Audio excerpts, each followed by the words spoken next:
नमस्कार, IND special में आपका स्वागत है। मैं हूं आपके साथ आकाश सेन और आज हम बात करेंगे आसमानी आफत फिर बनी मुसीबत। जिस तरीके से लगातार आसमानी आफत बरसती हुई नजर आ रही है, उसके बाद मध्य प्रदेश की अगर हम बात करें तो मध्य प्रदेश और छत्तीसगढ़ में लगातार जल प्रलय देखने को मिल रही है।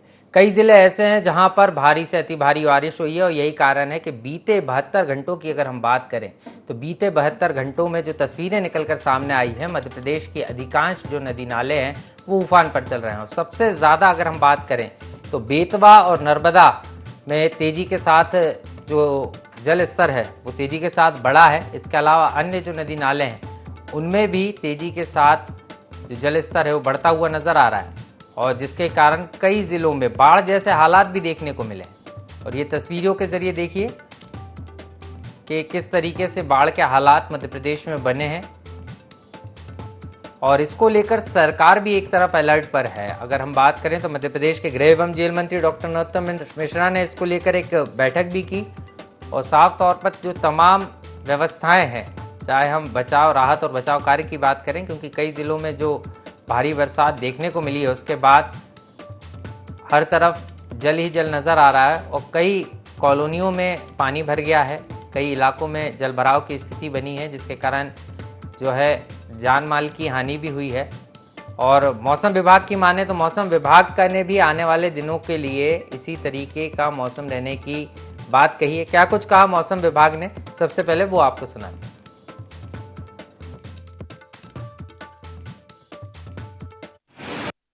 अभी मध्य प्रदेश में जो है कल जो सबसे ज़्यादा जो बारिश अभी तक आंकड़े के हिसाब से मिला है वो बैतूल में मिला 164 और छिंदवाड़ा में भी मिला है और भोपाल जो सिटी है वहाँ पर करीब करीब 10 सेंटीमीटर बारिश हुआ है और बैरागढ़ में 72 यानी 7 सेंटीमीटर लगभग बारिश हुआ है।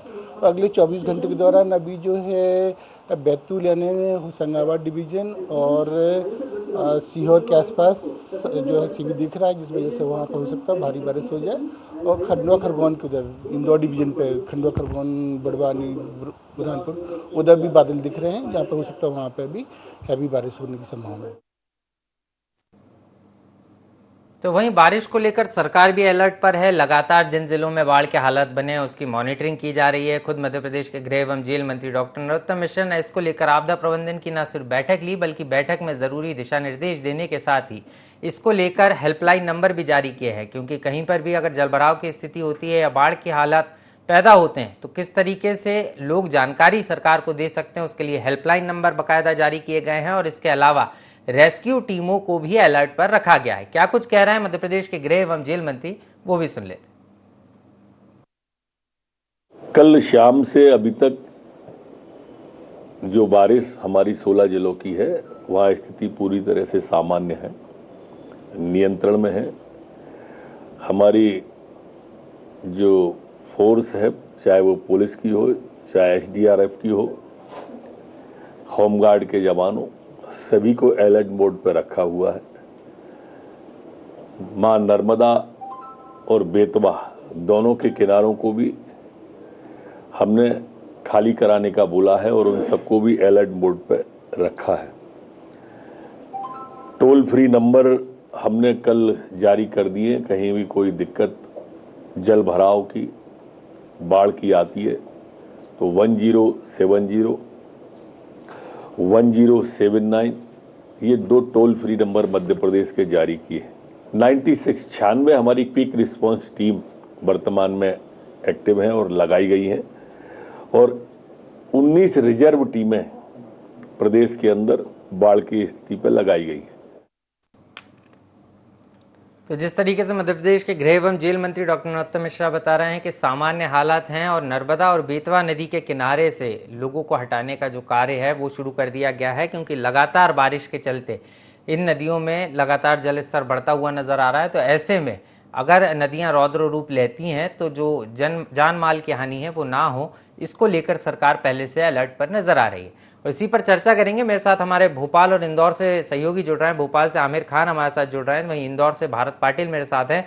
सबसे पहले आमिर, आपसे शुरुआत करना चाहूँगा, क्योंकि राजधानी भोपाल में भी झमाझम बारिश देखने को मिली और शहर होने के बाद, राजधानी होने के बाद भी कई जगहों पर जलभराव की स्थिति बन गई और ख़ास तौर पर जो निचली बस्तियाँ थी वहाँ पर भी घरों में पानी घुस गया था। तो क्या स्थिति भोपाल की है और क्या कुछ मौसम विभाग का कहना है? देखिए, जिस तरह से मूसलाधार बारिश हुई और उसके बाद में भोपाल के कई जगहों पर खासकर निचली बस्तियों में बहुत ज़्यादा जलभराव की तस्वीरें सामने आई और भोपाल स्टेशन की बात की जाए, पेट्रोल टैंक की बात की जाए तो यहाँ पर भी बहुत ज़्यादा जलभराव देखने को मिला। और यहाँ पर हमने देखा कि इससे पहले नगर निगम ने कई दावे किए थे कि बारिश से पहले वो बड़े नालों की सफाई करवाएंगे ताकि ये बारिश के पानी की आसानी से निकासी हो सके, लेकिन इन सब दावों की पोल खोलते हुए बारिश ने तस्वीरें दिखा दी हैं। क्योंकि पहले बड़े बड़े वादे दावे किए गए थे, लेकिन उसके बाद जब बारिश हुई उसके बाद हमने देखा कि भोपाल की कई निचली बस्तियों में बहुत ज्यादा पानी भरा गया, लोगों के घरों में पानी भरा गया, लोगों को परेशानियों का सामना करना पड़ा। ऐसे में कई जगहों पर देखा कि जो आपदा, कई जगहों पर भोपाल के अलावा भी कई जगहों पर बाढ़ जैसी स्थिति बनी थी। तो इससे निपटने के लिए भी सरकार ने आपदा प्रबंधन की बैठक की। गृह एवं जेल मंत्री डॉक्टर नरोत्तम मिश्रा ने अधिकारियों के साथ बैठक करके एक टोल फ्री नंबर जारी किया गया। जिले स्तर पर भी ये सेंटर बनाए गए हैं, क्विक रिस्पांस टीम लगाई गई हैं ताकि टोल फ्री नंबर पर जैसे ही अगर किसी का फोन आता है। मैं ये समझना चाह रहा हूँ, क्विक रिस्पांस टीम सरकार की पूरी तैयारी है, लेकिन आप जिस तरीके से जिक्र कर रहे थे कि नगर निगम के दावों की पोल खुली है, तो कौन कौन से वो इलाके हैं जहां पर जलभराव की स्थिति देखने को मिली थी और फिर क्या नगर निगम ने वहां पर मोर्चा संभाला था? क्योंकि कई जगहों से लोगों ने इस तरीके की शिकायत की कि उनका जो सामान है वो बरसात के पानी में जलमग्न होने के कारण खराब हो गया और समय रहते निगम ने साफ सफाई नहीं की। तो पिछली बार जहां पर जल भराव की समस्या थी यहाँ इस बार भी क्या वहां पर ऐसी ही स्थिति देखने को मिली या कई जगहों पर स्थिति ठीक थी, कई जगहों पर जल भराव हुआ? अमूमन तो ये कहें कि ज्यादातर जगहों पर स्थिति वैसे ही थी जैसे पिछली बार देखने को मिली थी, क्योंकि ये कहें कि हादसों से सबक भी नहीं लिया गया नगर निगम की ओर से। क्योंकि जिन बड़े नालों की हम बात की जाए, शाहजहानाबाद के क्षेत्र में पिछली बार बारिश के तेज बहाव के कारण और जल भराव के कारण वहां पर कुछ बच्चे बहने की सूचना थी और पिछली बार बच्चे कुछ ऐसी जानकारी भी थी। लेकिन इस बार हालांकि ऐसी तो तस्वीरें नहीं आई कोई बच्चे या नहीं बहे, लेकिन वहां पर लोगों के घरों में बहुत ज्यादा पानी भरा गया, उनके घरों का सामान जो है नालों में बह गया। क्योंकि जिस तरह से नालों की, बड़े नालों की सफाइयां होना थी या पहले से जो नगर निगम की टीमें तैनात करने की बातें कही जा रही थी वो नहीं नजर आई आकाश जी। और इसके अलावा रूप से तैयारी पहले नजर नहीं आई आमिर, और यही कारण रहा कि बरसात के समय कई घरों में पानी घुस गया और जिसके कारण लोगों को खासी परेशानी का सामना करना पड़ा। लौट रहा हूं आमिर, आप बने रहिएगा। हमारे साथ भारत भी जुड़े हुए हैं इंदौर से। भारत, कैसे देख रहे हैं, क्योंकि व्यावसायिक राजधानी इंदौर को माना जाता है मध्य प्रदेश की, और अगर हम बात करें तो इंदौर में भी इस बार स्थिति कुछ इसी तरीके की नजर आई, कई जगह जलभराव की समस्या से लोगों को जूझना पड़ा।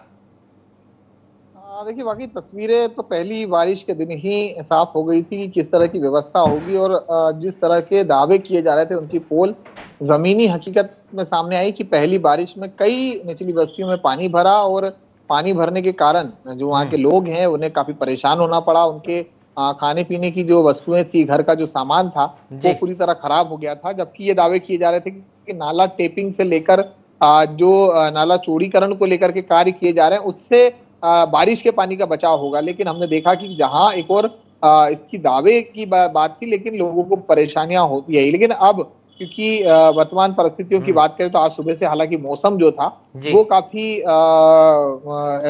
मौसम में जो बदलाव हुआ था और बारिश का जो शुरुआत है वो देर रात से ही हो गई थी। हालांकि अब जो है मौसम थोड़ी देर के लिए वापस खुल चुका है, लेकिन बारिश के कारण जैसा कि मैंने कहा कि यातायात की परेशानी आती है, इसके अलावा निचली बस्तियों की परेशानी आती है, रोजगार में परेशानी है। सबसे महत्वपूर्ण जो स्पॉट्स है इंदौर से लगे हुए आसपास के पिकनिक स्पॉट जहाँ पर झरने और या नदी है, वहां पर जाने से लोगों को रोका गया है। कई बार देखा गया है कि बारिश के मौसम में लोग टूरिस्ट स्पॉट्स जाते हैं और कई बार हादसों का शिकार हो जाते हैं, उस पर विशेष ध्यान दिया जाए। इसके अलावा नगर निगम ने एक बने हुए कंट्रोल रूम पे एक हेल्पलाइन नंबर जैसे कि मध्य प्रदेश सरकार की तरफ से जारी किया गया है, उस पर लगातार मॉनिटरिंग की जा रही है। जहां भी बारिश के पानी या जहां भी ऐसी स्थिति बनती जल भराव की, तत्काल वहां पर रेस्क्यू टीम जो है वो पहुंच सकेगी। 19 जोन बनाए गए हैं इंदौर में। 19 जोनों के जोन अधिकारियों को दिशा निर्देश दिए कि अपने जो टीम है उसे हाई अलर्ट मोड पे रखा जाए। और सबसे महत्वपूर्ण, क्योंकि क्यूआरएस के अलावा अगर हम बात करें तो अन्य जो हमारे पास एक्स्ट्रा फोर्स है वो भी तैनात है। नगर निगम से लगातार मॉनिटरिंग हो रही है। सबसे महत्वपूर्ण जो है वो अब नाले का चौड़ीकरण हमने जो देखा कि बारिश के पानी के बाद में जहां जहां ब्लॉकेज होने की समस्या हो सकती है या फिर जहां पर जमीन धंसने की जो परेशानियां हो सकती, ऐसी कई जगहों है कि आसपास के नालों के कारण जो है पानी भर जाने के निश्चित कारण रूप कई से बार आसपास जो के जर्जर नालों के मकान कारण गिर समय सकते पर हैं। सफाई नहीं हुई भारत, और यही कारण रहा कि जो जल भराव की स्थिति है वो उत्पन्न हुई। हालांकि लोगों को काफ़ी परेशानी का सामना करना पड़ा, लेकिन अब निगम दावे कर रहा है कि लोगों को ऐसी परेशानी नहीं होगी। कई जगहों पर टीम ने जो है राहत और बचाव कार्य भी किया। लौट रहा हूँ भारत आपके पास, आप बने रहिएगा। रायपुर की तरफ रुख करेंगे क्योंकि रायपुर से भी तस्वीरें कुछ इस तरीके की निकल कर आई हैं। छत्तीसगढ़ में भी जो बदरा है वो लगातार मेहरबान है, लेकिन उनकी मेहरबानी के कारण छत्तीसगढ़ में क्या हालात हैं, सीधे रायपुर चलेंगे। निधि मेरे साथ जुड़ी हुई है, हमारी सहयोगी। निधि, रायपुर और पूरे छत्तीसगढ़ की अगर हम बात करें तो यहाँ पर भी बदरा काफ़ी मेहरबान नज़र आ रहे हैं, और बीते 72 घंटों की बात करें तो जमकर जब आसमानी आफत बरसी है तो उसके बाद कई जगहों पर जलभराव की स्थिति उत्पन्न हुई, और ख़ास तौर पर देखें तो बस्तर संभाग में सबसे ज़्यादा इसका असर देखा गया है। जी बिल्कुल, अगर छत्तीसगढ़ की बात की जाए तो छत्तीसगढ़ में जब से मानसून ने दस्तक दी है उसके बाद जो बारिश है वो काफ़ी कम नज़र आ रही थी, जिसके लिए किसान जो थे वो काफ़ी चिंतित थे। लेकिन 72 घंटे की जो अगर हम बात करें, जिस तरह से लगातार पानी गिरे हैं और बादल छाए हैं, इसके बाद एक अच्छी राहत जो है वो जनता को मिली है। इसके साथ ही किसानों की अगर हम बात करें तो छत्तीसगढ़ में फिलहाल जो किसानों की बुआई का काम है वो लगातार तत्पर है, जारी है, और इसी के तहत जो किसान हैं वो कहीं ना कहीं खुश नजर आ रहे हैं, क्योंकि जो प्रचुर मात्रा में पानी की आवश्यकता थी किसानों को वो अब मिल चुकी है, और लगातार जो है काफी खुश मिजाज होकर जो किसान है अपनी बुआई का काम तेजी से शुरू कर चुके हैं। इसके अलावा अगर हम बात करें तो कुछ ऐसी तस्वीरें भी थी जहां मूसलाधार वर्षा लगातार हो रही थी, और ये जो नजारा है वो बस्तर इलाकों में ज्यादा तौर पर देखा जा रहा है। जिस तरह मौसम विभाग की अगर बात करें तो एक बार फिर से मौसम विभाग ने अगले 24 घंटों के लिए अलर्ट किया गया है, खास करके दुर्ग, रायपुर और बस्तर संभाग के लिए। तो इन क्षेत्रों में हमें आगामी 24 घंटे में लगातार जो बारिश है वो देखने को मिल सकती है। इसके लिए अलर्ट भी मौसम विभाग द्वारा जो है जारी किया गया है। कहीं ना कहीं पहले बात इस तरह की आ रही थी कि छत्तीसगढ़ में जो मानसून ने दस्तक दी है, दस्तक तो हो गई, लेकिन उसके बाद प्रचुर मात्रा में पानी नहीं मिल रहा है, और प्रचुर मात्रा में पानी नहीं मिलता है तो किसानों को इससे काफी दिक्कतें होंगी। लेकिन रूप से किसानों को दिक्कत हो सकती थी, लेकिन आसमान से जब बदरा बरसे और जिस तरीके से किसानों को जरूर राहत मिली है, लेकिन बस्तर संभाग की बात करें तो यहाँ जरूर जो स्थिति है वो चिंताजनक नजर आई है, लोगों को परेशानी हुई है। निधि, लौट रहा हूँ आपके पास। हमारे साथ अमर सावंत जी जुड़ गए हैं, पर्यावरण संरक्षण मंडल के जनसंपर्क अधिकारी हैं छत्तीसगढ़ के। बहुत बहुत स्वागत है अमर जी आपका ND24 में। जी नमस्कार। अमर जी, कैसे देख रहे हैं? पहले इंतजार था कि कब मानसून आएगा, और अब मानसून की दस्तक के साथ जो आसमानी बरसात है वो आफत बनती हुई नजर आ रही है, और खास तौर पर अगर हम देखें तो बस्तर संभाग में जमकर बदरा बरसे। जी जी, एक्चुअली जो जलवायु परिवर्तन का असर है, जो धीरे धीरे हमारा जो क्लाइमेट चेंज हो रहा है उसके कारण थोड़ा सा फर्क पड़ रहा है व्यवहार में। बारिश का जो व्यवहार है और जो मानसून का व्यवहार है वो थोड़ा सा वो हो जाता है। मौसम जो है वैसे भी बहुत डिफिकल्ट सब्जेक्ट है, सबसे कठिन विषय यदि है तो ये मौसम के बिहेवियर को पता लगाना है। मौसम कैसा रहेगा, बारिश कब होगी, कब तक होगी, क्योंकि अचानक से उसमें परिवर्तन आ जाता है। तो जो हमारा जो तेजी से जो इंडस्ट्रियलाइजेशन हो रहा है, जो तेजी से शहरीकरण हो रहा है, और जो हल्का सा मौसम जो जलवायु परिवर्तन हो रहा है, उसका असर ये मानसून में हम देखते हैं। इसलिए कई जगह सूखा पड़ रहा है, बारिश नहीं हो रही, और कई जगह इतनी तेज बारिश हो रही है कि बाढ़ की स्थिति निर्मित हो रही है। देश के कई हिस्सों में आप ये समाचार सुन रहे हैं। तो ये थोड़ा सा जलवायु परिवर्तन का असर है। तो इसके लिए हम लोगों को ज्यादा से ज्यादा ये प्रयास करना चाहिए कि औद्योगिकरण तो हो, लेकिन पर्यावरण का भी अच्छे से ध्यान रखा जाए और बहुत बड़ी संख्या में प्लांटेशन किया जाए, क्योंकि अल्टीमेटली एक ही सोल्यूशन है, प्लांटेशन। जितना अच्छा प्लांटेशन होगा उतना अच्छा सॉल्यूशन तो नहीं है। लेकिन सर, आपको नहीं लगता कि जिस तरीके से इस बार मौसम ने जो परिवर्तन देखने को मिला, हमने देखा कई इस बार जो है कई जगहों से इस तरीके की तस्वीरें भी नजर आई कि मूसलाधार बारिश के साथ आसमानी बिजली भी कड़कती हुई न सिर्फ दिखाई दी बल्कि गिरी भी, और जिसके कारण कई लोगों को अपनी जान गंवाना पड़ी। तो इस बार बिजली गिरने की जो घटनाएं उनमें भी तेजी के साथ इजाफा हुआ, और ये भी एक बड़ा कारण है। जी, ये मैं आपको बता रहा हूँ ना कि मौसम जो है ये बड़ा कठिन विषय है, इस पे कोई बहुत आप प्रिडिक्शन नहीं लगा सकते। हालांकि आजकल हमारे इतने सारे जो संसाधन है उनके माध्यम से हम काफी कुछ सटीक अंदाज लगा लेते हैं। तो मेरा ये मानना है कि जो मौसम में हमारे जो क्लाइमेट चेंज हुआ है या जो हो रहा है, जो जलवायु परिवर्तन हो रहा है, उसका असर कहीं ना कहीं हमारे तेजी से बदलते मौसम पर आ रहा है और इसके लिए हमें अभी से सतर्क होना चाहिए, नहीं तो आने वाला समय हमारे लिए और कठिन होगा। निश्चित रूप से सर, अभी से सतर्क होने की ज़रूरत है। बहुत बहुत शुक्रिया हमारे साथ जुड़ने के लिए सर और पूरी जानकारी देने के लिए। तो अमर सावंत जी थे, पर्यावरण संरक्षण मंडल के जनसंपर्क अधिकारी हैं, हमारे साथ जुड़े थे और बता रहे थे कि ग्लोबल वार्मिंग के चलते जो क्लाइमेट चेंज हो रहा है उसके कारण इस तरीके की स्थिति बन रही है। हम ग्वालियर की तरफ रुख करेंगे। अब हमारे संवाददाता हमारे साथ जुड़ गए हैं, अनिल राजपूत जी। अनिल, ग्वालियर की अगर हम बात करें तो ग्वालियर में किस तरीके की स्थिति आप देख रहे हैं? ग्वालियर में क्या हालात हैं बारिश को लेकर?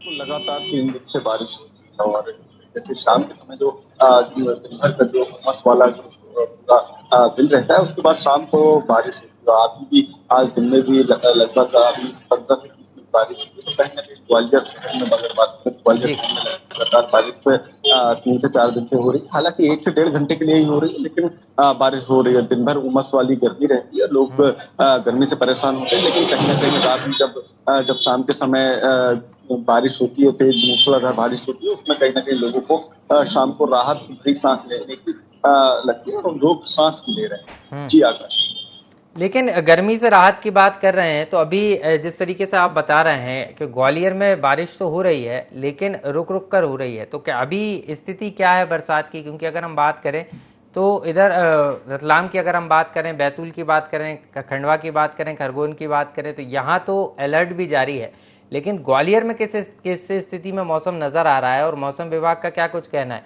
ग्वालियर को लेकर?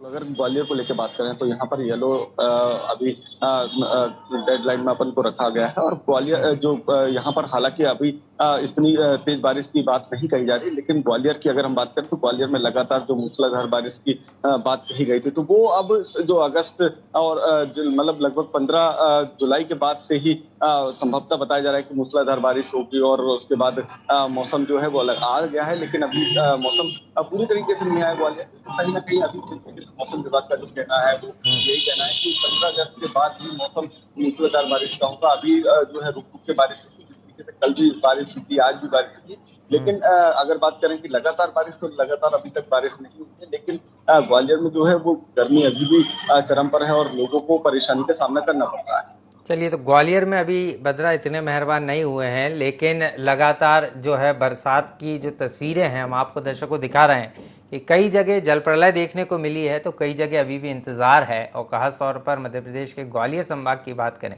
बरसात तो हो रही है, उमस से राहत मिली है, लेकिन जिस तरीके की बरसात का इंतज़ार यहाँ के लोग कर रहे हैं वैसी बरसात अभी तक नहीं मिली है। तो अनिल, कैसे देख रहे हैं? क्योंकि आप इस बात को कह रहे हैं कि एक तरफ बरसात का इंतज़ार लोग कर रहे हैं, उमस है लेकिन राहत भी मिली है, लेकिन निगम की तैयारियों की बात करें तो प्रदेश के कई जगहों से इस तरीके की तस्वीरें निकल कर आई जहां पर शहरों में जलभराव की स्थिति बन गई।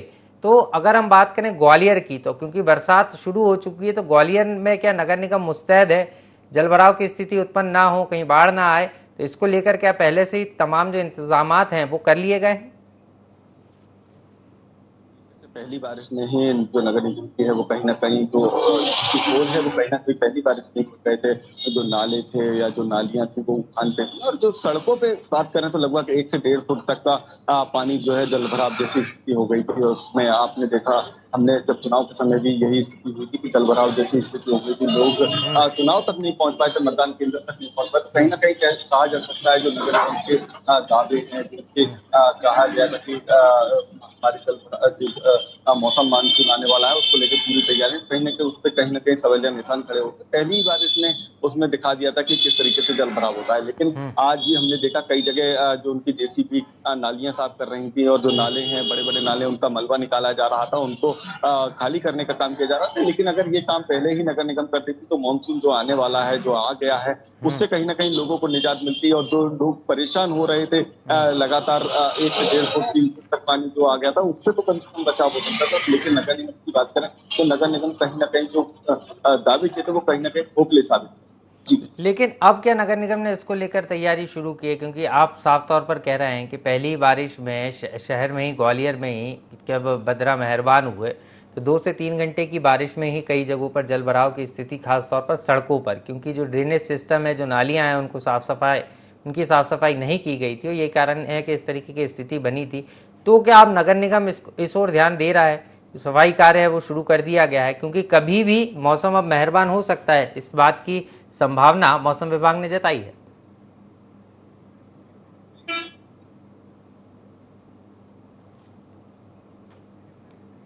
लगता है अनिल से हमारा संपर्क टूट गया है। तो हम लगातार आपको, दर्शकों को बता रहे हैं कि किस तरीके से आसमान से एक तरफ आफत बरस रही है, तो दूसरी तरफ अगर हम बात करें तो कई ज़िलों में अभी भी बारिश का इंतज़ार है।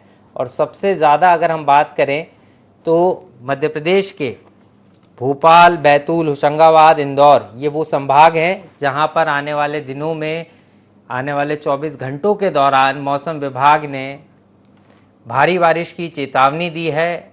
साफ तौर पर इस बात को कहा है कि अलर्ट पर रहने की ज़रूरत है। और ये तस्वीरें देखिए आप, मूसलाधार बारिश, और बीते 72 घंटों की ये तस्वीरें हम आपको दिखा रहे हैं जहां पर बदरा, मध्य प्रदेश के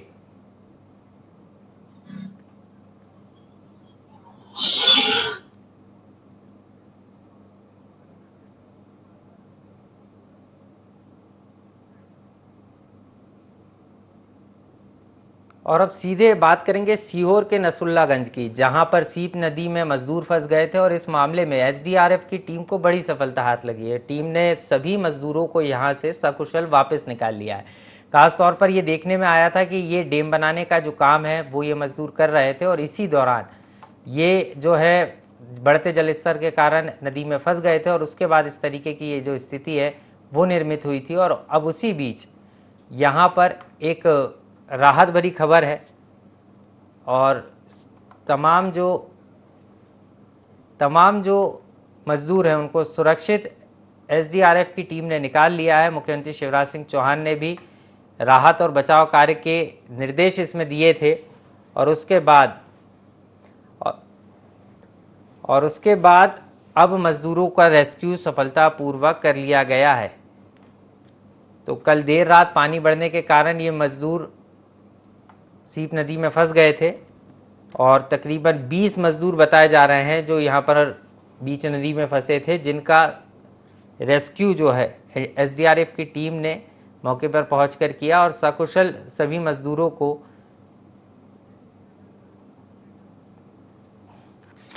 तो ये आपको हम तस्वीरें दिखा रहे हैं कि किस तरीके से राहत और बचाव कार्य भी जारी है। लेकिन कई ज़िलों में, मध्य प्रदेश के 16 से ज़्यादा ज़िले हैं जहां पर बाढ़ जैसे हालात बने हैं। लगातार मूसलाधार बारिश देखने को मिल रही है।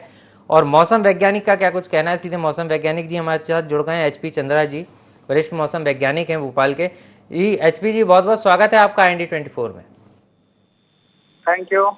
एचपी जी, कैसी स्थिति देख रहे हैं आप, क्योंकि मौसम विभाग ने पहले ही इसको लेकर अलर्ट जारी किया था और जो संभावना जताई थी उसी के अनुरूप मध्य प्रदेश के कई जिलों में भारी से भारी बारिश का दौर देखा गया है। लेकिन अब आगामी 24 घंटे और 48 घंटों में किन जिलों में भारी या अति भारी बारिश हो सकती है और किन जिलों में क्या स्थिति रहने वाली है, आपसे जानकारी चाहूँ। देखिए, जो मानसून का जो ट्रफ है वो काफी नीचे आ गया है। दूसरी चीज है कि जो बंगाल की खाड़ी में सिस्टम बना था वो और प्रबल होकर के